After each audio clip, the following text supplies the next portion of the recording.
여러분, 정체성이라는 것은 굉장히 중요한데요. 정체성은 내가 누구인지를 아는 거잖아요. 우리가 어떤 민족인지 아는 것이 정체성을 확인하는 것이죠. 이 정체성이 분명해야 삶의 태도와 목적이 분명해질 수 있습니다. 이스라엘 백성도 마찬가지였습니다. 자신들이 하나님의 언약 백성임에도 불구하고 그것을 잊었을 때는 그들은 하나님의 언약 백성으로 살지 못했어요. 이스라엘 백성처럼 오늘 저와 여러분도 하나님의 자녀요, 언약 백성임을 잊지 마시기 바랍니다. 그게 우리의 분명한 정체성이 되어야 돼요. 누가 뭐래도 나는 언약 백성이다, 나는 하나님의 자녀다, 분명해야 합니다. 이걸 잃어버리면 이도 저도 아닌 삶을 살게 된다는 거예요. 만약 우리의 모습이 어중간한 모습으로 살아가고 있다면 그런 우리들에게 필요한 것은 뭐냐면 그동안 놓치고 있었던 언약 백성으로서의 정체성을 확인하는 일이라는 것이죠. 이제 본문을 통해서 이스라엘 백성들이 다시 확인한 그 언약의 구체적인 내용들을 살펴볼 텐데요. 먼저 그들이 언약한 내용은 뭐냐면 세상과 구별된 삶을 살겠다라고 하는 언약이었습니다.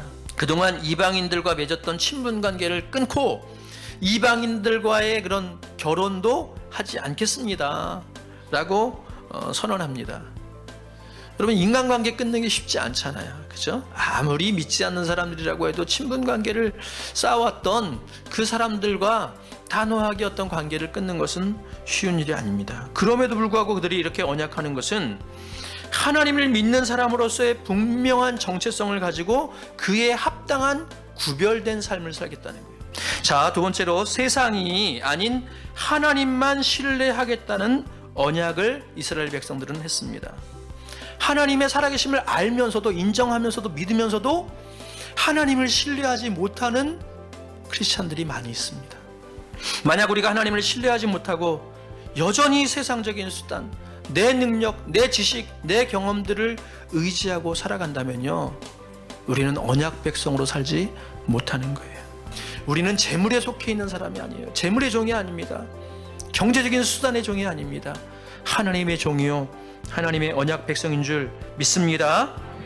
마지막으로 한 가지 더 말씀드리면요, 그들의 언약의 구체적인 내용은 무엇이었냐? 바로 교회를 위한 헌신의 언약이었습니다.